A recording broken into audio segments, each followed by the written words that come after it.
All right, all right, all right. Good morning, good morning. Welcome to another segment, another live stream around biblical personal development. I am Reverend Antonio Cheeks, and while we are getting started, I would just want to welcome you into this space. And because I know people sometimes they're just talking and waiting, but I want to talk, especially for those who get on early. I just want to rant a little bit about some things that has been on my mind, been on Karen's mind, and so I just been thinking about some things, and I thought I would share these things before we got into the class for today. So one of the things I wanted to start off with, just to share with you this morning, is appreciation. Appreciation. How much I appreciate you being here. You're taking time out to come out and listen and just support. Sometimes you might be, it might be, man, what is he talking about today? But you're showing up anyway, whether it be live like right now or even in the replay. I just wanted to acknowledge you and thank you for coming out. And so what I'm doing right now is just tuning up because I just had some things on my mind that I wanted to talk about this morning. Just to let you know how I feel about you. I also want to give acknowledgement to those who are showing up on the different platforms. For example, definitely want to shout out to YouTube. It's a major platform, but we have viewers that are on Facebook, and yes, we have viewers that are watching on LinkedIn. And I had not given acknowledgement to that earlier. So I definitely want to take time out and acknowledge the fact that you're tuning in on these different platforms. I have, pastors that I respect are on and they're commenting and things like that. And I'm like just blown away. So I just want to take a moment and acknowledge you and thank you for coming out. The other thing I wanted to say as we get into this lesson today is that you may or may not have noticed, I've been trying to hide it, but ever since I made the declaration that I would do these sessions every Saturday morning since the declaration, your brother has been sick. I mean, it has been crazy. I've been going through. There's this virus that's going around that nobody's really talking about. Where I actually heard on the news last night, they're starting to mention it. It's not COVID. It's not the flu. It's this strange little bug that's going around that's getting people. So since we've been together, I've been dealing with that on a weekly basis, even to the point now that I'm on a pneumonia protocol. A pneumonia protocol because I had pneumonia about 5 years ago. So they are looking at my lungs now to determine whether or not I have a reoccurrence of it. I don't think I do because the last when I did have it, I could barely complete a sentence. So we're gonna wait for the doctors to come back. I'll know more about it by Monday, hopefully. I'll have all, maybe even today they'll have finished reviewing all the things. But it had gotten so bad that I'm now on this thing is crazy. I'm on something now to try to help clear my airways so I could breathe better. I man, nebulizer. What is this? Some type of nebulizer? Is that what they call them? Albuterol. So if you know about that, go ahead and put that in the chat that you know. And so I just ask that you continue to pray as we pray for our household, pray for me, pray for Karen, pray for our household as we continue to move forward. But let me tell you, I feel a lot better, a ton better than the first session. So let me make sure I'm giving all my acknowledgments, and then we're going to jump into the lesson while people are coming on. So yeah, definitely those who are here live or on the replay, definitely if you're on the replay, participate. You can still say something, put it in the comments or the chat, whatever they call it then. Also, just want to acknowledge some people in our lives. So we're talking about what's in your hand. I didn't expect to talk about this part about what's in your hand. We talked about your hand being those skills, gifts, talents that God has given us. But the one thing I realized over the last couple of days is that what's in your hand is also people. This is not the lesson for the day, but I have to mention it. there are certain people in our lives that God has enriched us with, has provided us with the richness of them being in our lives. I actually wanted to give. So Karen and I have been doing some financial stuff recently. One of us is getting a little older, and so we're trying to get some things in place. When they start getting closer to 65. So y'all have to guess which one that is. Y'all know which one it is. But anyway, so we've had over the years certain people in our lives that have just been tremendous. And sometimes I think like what's in your hand when we talked about Moses and the lady with the jar of oil, sometimes we can take for granted those very people that God has placed in our lives that has answers for us. So we're looking for some financial stuff. We're trying to get clarity on some financial things. And I just want to give a shout out to probably the best tax guy on the planet. And that is my brother Mike Johnson. Now, Mike Johnson has been a friend and a tax guy for us. I've known him for over 30 years. And this guy has just always been on point, always available, always returning our calls, and just very knowledgeable. So I just wanted to give him a plug this morning. He may not even see this, but if he ever does, well, he knows how I feel about him. So, he doesn't have to worry about this. But I just want to publicly, on the web, acknowledge him. The other person I want to acknowledge, we've been introduced to a gentleman, a realtor by the name of Rob Simpson. And this guy is just really detailed. You can tell he cares about his clients. He will even go to the point and stop you from doing something or looking at something that's not well built, not put together well, and he'll point out the reasons why. So just want to give him a shout out. If you're looking for a realtor in the DMV or a tax professional rather, in the DMV, put in the chat, in the comments, and I'll make sure I reply with that information. Also, I want to give a shout out to brother Wayne Tyler, because Wayne Tyler was the one who introduced us to Rob Simpson. And so we appreciate that. And lastly, before we get into this lesson, I want to thank, again, we were just looking for some answers to stuff because one of us is getting a little bit older. And I realized I work for y'all may not know this, but I work for my church full time. And because of that, how we manage our 403B, I believe it is through a company called Envoy Financial. So I said, babe, why don't we just call to see if they have any insight on what we're trying to do? And sure enough, they did have some insight. They made us feel really good. But here was the kicker.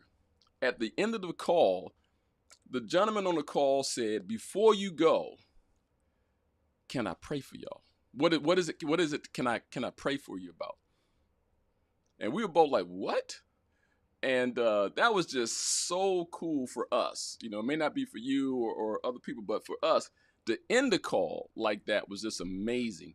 Because for some reason, people that are in sales and service, they're on a different level nowadays. And so I think one of the things that people don't, I know they don't know this, but I think I mentioned that my background is in corporate training. And one of the main thing I did in corporate training was sales training. And so a lot of people don't know. So I'm listening to them and I'm like, wow, it has gotten so bad out here. Anyway, I think I might do a channel dedicated to the sales and service for those who are in the sales industry and trying to do it more mindfully, spiritually, because there's a better way to do things. And so I just keep my mouth shut when people are trying to sell me stuff and think they're doing a good job, think they're helping us out, but they're really just messing up. All right. Anyway, so let's get into the training today. Thank you for my little rant. My rant also helped people who were, a little behind this morning get on the call. So let's jump into the training today. We have been talking about what's in your hand. And just a quick recap, we realized that what's in your hand is so important that we need to discover it, develop it, and deploy it. We looked in the scriptures, and it says here, when you find what's in your hand, you are to do it with your might. For there is no work or device or knowledge or wisdom in the grave where you are going, in Ecclesiastes 9:10. Whatever you find your hands to do it with all of your might.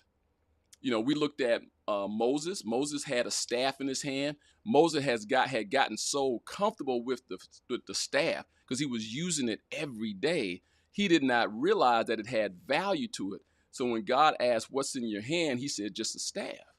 But when he threw the staff, he said, "Place it on the ground." He placed the staff on the ground and turned it to a snake. And it says in there, you go read it in Exodus 4.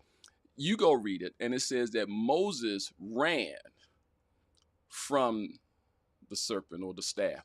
So basically, Moses had a gifting. He had something that was available to him, but he was so afraid of it that he ran. So sometimes we're afraid of our giftings, our talents, our skills, or the calling that's on our life might be so overwhelming or so large that we just can't see ourselves doing it. We also looked at the lady with the jar who had the situation where her kids was about to be sold into slavery, and she asked the prophet to help because her husband was a believer in God, a servant of God, and help her out. So the prophet asked her, "Well, what do you have in your house?" And she said, "We just got a jar of oil." Again, taking for granted what she has in her hand. But that jar of oil was able to overflow her and her family. It was able to pay off all her debt. And it says in the scripture that they lived off the rest. So the oil was valuable to her. So today I want to just continue on with what's in your hand. And so the question, we're talking about the discovery part of what's in your hand. One way to discover what's in your hand is through service. One way to discover what's in your hands is in. So you're going to see me going back and forth. I got two little monitors here that got notes on them. So, but I just want to make sure you get all of this. So what's in your hand? You can figure that out through the gift of serving. Let me go on here and show you some other things that may help you with this. When you find out what's in your hand, the scripture says that you should also aspire to lead a quiet life, to mind your own business. Now we can park right there. So we can break that down into minding your own business into like not being other people's business, or we can look at it as minding a business that you have, that you've been given. And so, we can just play with that for a while. And it says, "And to work with your hands as we commanded you, that you may walk properly towards those who are outside." And here's the thing, "and that you may lack nothing." I like that. So that's just a reminder as well, as when you find out what's in your hand, you could probably end up lacking nothing if you remember we talked about having authority and dominion. We looked at that in Genesis, that God created us to have authority and dominion. And one of the areas that we should have authority and dominion is our gifts and our talents and what's in our hands. So let me go also, so let's talk about this serving thing. Serving is a part of our personal development. When we learn to serve, we also learn to develop and grow. As a matter of fact, let me look at some notes here. When it comes to personal growth, when you learn to serve others, you build a skill set. You also learn how to broaden your worldview when you serve. You get exposed to different activities when you serve. So, for example, before I started, years before I started working with my church, I was just serving. As a matter of fact, I was serving in a leadership role that was not working out too well. Let me put it that way. It was not working out too well. So the mutual agreement was that, I was going to step down from that role. I stepped down from that role, and I just want to be under the word for about a year. I did that for about a year. Then I decided to go and ask the director of a department for a place to serve in. When I tell you, all I wanted to do was serve, make sure classrooms were at the right temperature. Speaking of temperature, hold on a second. Make sure classrooms at the right temperature, to make sure people had the right papers they needed, make sure people had, if they needed a pencil, I was there to sharpen the pencil. I just wanted to serve. And when I tell you, within a year, I was actually back in being an instructor for some reason. I really did not want it. My heart was set on serving, but it was my serving that exposed me. It exposed my gifts. It exposed the things that I had a passion for by serving. And then people were able to witness that. They were able to witness that. So let me see my time check. Okay, good. We're good. So the other thing about learning to serve, there's some things I want to tell you about serving. So there is, let's see if this is coming up next. There is the thing about serving is part of your personal development, right? And it's part of your purpose. So on one level, purpose gives us life. It gives us meaning and direction. So helping individuals understand their role in the world. So that's your purpose, is to understand, what's my world? When you tap into that thing, when you do it and it lights you up, it doesn't drain your energy, it gives you energy. You're moving closer to your purpose. So you find out what your role is in the world and what they aspire to achieve. You touch on it and you're like, you know what, I want to go deeper in that area. I want to have more dominion in that area. So also it says here in Ephesians 2:10, for we are his workmanship, created in Christ Jesus for good works, which God prepared beforehand that we should walk in them. One of the ways we walk in them is through, y'all go ahead and say it in the chat, service. That's how we walk into it. When we serve, there's something else that happens when we serve, and that is, in my other notes here, service creates community. Service creates community. When we serve, we are more connected with people.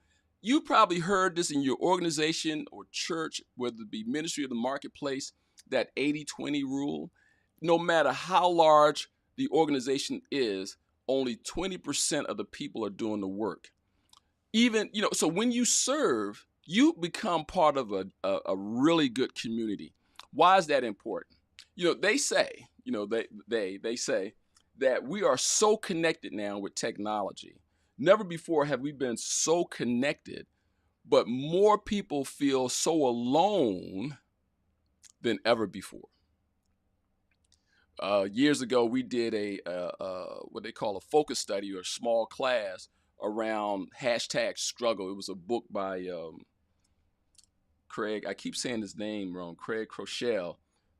And we did a study because the book was around how people are addicted to social media and how that is their real life. So they're connected.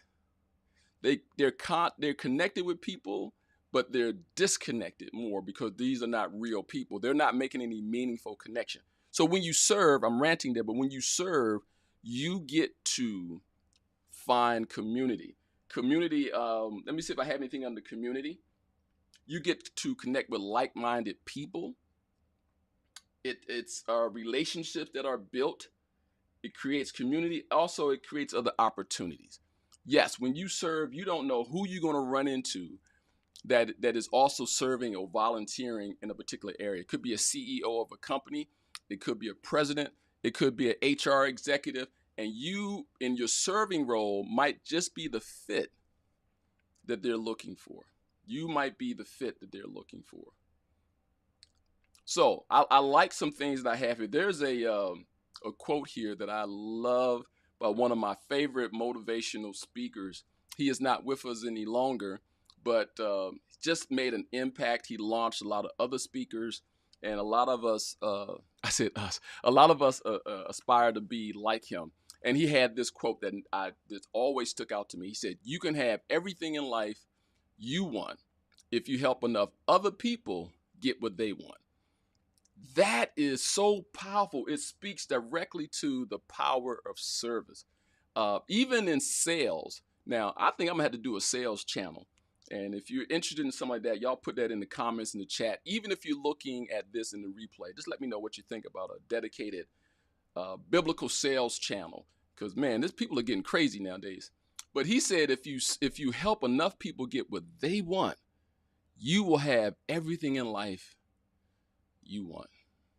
I like that. So is there a spiritual or scriptural equivalence to that? I think there is. Right here in Proverbs 11:25, it says, "The generous soul will be made rich, and he who waters will also be watered himself." There's another version. Let me take a sip of tea here. I get the ranting on too, so I need to calm down. Hold on. Here's another version. It says, I think it's the NIV. Y'all look that up and let me know. Put it in the comments when you find it. But I think in the NIV, it said, "He who refreshes others will himself be refreshed."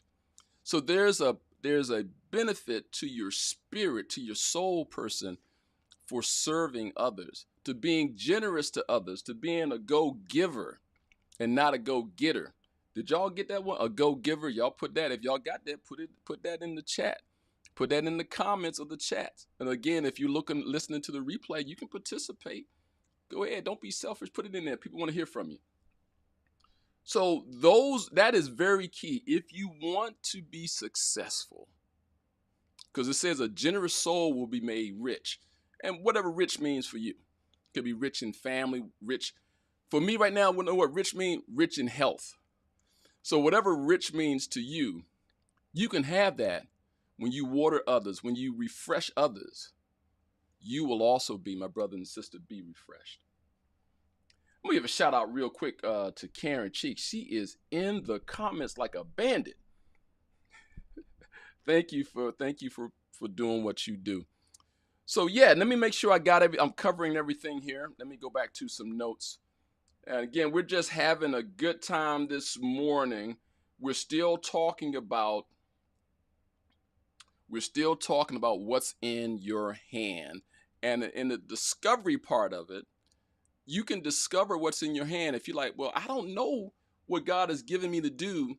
One way to unearth that is by serving. And you can serve. Everybody can serve. You can find a way to serve. Oh, that's what I wanted to bring up. Let me bring that back up. It was different ways of serving. Let me find that for you real quick.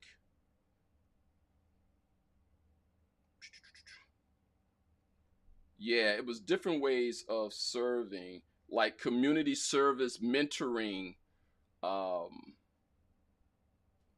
You can serve the needy, you can serve the hungry, you can go to nursing homes. You could just volunteer. You can volunteer to help with children that are less fortunate than yourself. You can always find a way to give back to the community. So serving does so much. I hope y'all getting that into your spirit, that serving actually takes your mind off of your problems. When you serve, you put a smile back on your face when you serve others. And also you get to see that, man, maybe my problem is not that bad. I'm thinking I got a bad situation, but when I start serving others, you're like, you know what, I'm good. I'm good. I don't know. I don't even know. Lord, forgive me for even complaining about what you're walking me through. Because you're going through, you're not staying there. You're passing through. You will get to the other side of it. Now, let's see what else we have here. Now, this is Jesus saying that even the Son of Man did not come to be served, but to serve, and to give his life a ransom for many. So, okay, now if you're a believer in Christ, I mean, there's nothing else to really. What better example is there to hear Christ say, "I've come to serve"? The King of Kings, the Lord of Lords, has come to serve, and we saw that when he washed his disciples' feet. They was like, "We will have no part of that." But he said, "If you don't let me do this, you won't have no part of me." So, what a great example to follow is to serve God. God says, serve others. Don't be in if you're in a corporate setting, imagine what it would be like if you started to serve your people and not think that they're at your feet, that they're serving you, but you actually serving someone in your organization, whether it be ministry or the marketplace? What if you flip that and become a servant leader and not one who's transactional, that you actually care for the people? Then it says here in 1 Peter 4:10, as each has received a gift, what's in your hand, and if you're a believer, you have a spiritual gift. So if you believe you have something even special, and more special is a spiritual gift. Use it to serve. There it is, the word serve again. Use it to serve one another as good stewards of God's varied gift. So I don't know if you see that, but the one word that gets me is as good stewards. This is very humbling, because as you realize, discover what God has put in your hands, I want us to remember that it still belongs to God, and God is allowing us to steward what's His. That's good. That's a mighty one right there. So we're called to serve one another with what we've been given, but we are also called to remember that we are to be good stewards of God's grace on our lives. God's grace on our lives. So I think I'm going to finish with that and bring this to a conclusion. This is not a long session, but it's a good session, and I hope you are enjoying this. I just want to make sure I'm not forgetting any notes. I had so much I wanted to say this morning around just serving. That discovery part. One way that you can discover what's in your hand is through serving. So I want you to get out there today and start thinking about, what ways can I serve? Practice serving family members. How about if you call up a family member today and just offer to serve them today? Again, I wanted to give those shout outs I did earlier to Mike Johnson. If you're interested in the tax guy in the DMV, if you're in Europe, I don't think he can help you. But if you're in the DMV, Mike Johnson, just inbox me or send me a chat or something. Let me know. Realtor Rob Simpson, very good. Thank you, baby. Rob Simpson is good. Envoy Financial, I think they specialize in faith-based organizations. Man, they just very good, and they speak my language, so I love it. And make sure I didn't miss anybody. Yeah, I think I caught everybody that I wanted to talk about or give a shout out to. Except I wanted to shout out to Wayne, who doesn't consider it robbery to introduce me to someone, my family, to someone who could help us. That was very cool. And also to you for just hanging out, whether it be on YouTube, Facebook, LinkedIn, Instagram. We're coming. I think I have to do like a pro account to stream to you or something like that, but we'll see. We're coming. So anyway, that's it for today. We have a long day set up for. I know you have a great day. The weather is a little warmer today. I want you to take advantage of that. Again, if you have any questions, comments, or concerns, make sure you put that in the chat. If you're looking at the replay, put it in the comments, and I'll reply to the comments. We'll reply to those comments. So we're going to get out of here. Again, thank you for hanging out. Have a great day. Continue to pray that I get off of this thing really quick. I think I don't know, they put in there 3 refills. So pray for the results of the x-rays of my lungs, then I'm able to get up and continue to speak to you without any breathing issues. So that's going to be a good thing. I'm going to be back in the gym soon. I think this week coming up, I'll be back in the gym and start doing my cardio work and stuff like that. Just couldn't do anything since we started this channel. Y'all know what that is, right? That's just an attack. So as soon as I made the declaration that I wanted to do this every Saturday, man, the health started going down. But the health is coming back because God is faithful. God is faithful. So I think we're coming up on just 30 minutes. This has really been a really good time together. Thank you for coming out. We're going to end this class. The session is now closed. And you're able to now go travel the world and be what God has called you to be today. All right, that's it from here at Taking the Next Step. On behalf of our team, Karen and myself, we just thank you, love you, and we'll see you next time. Take care.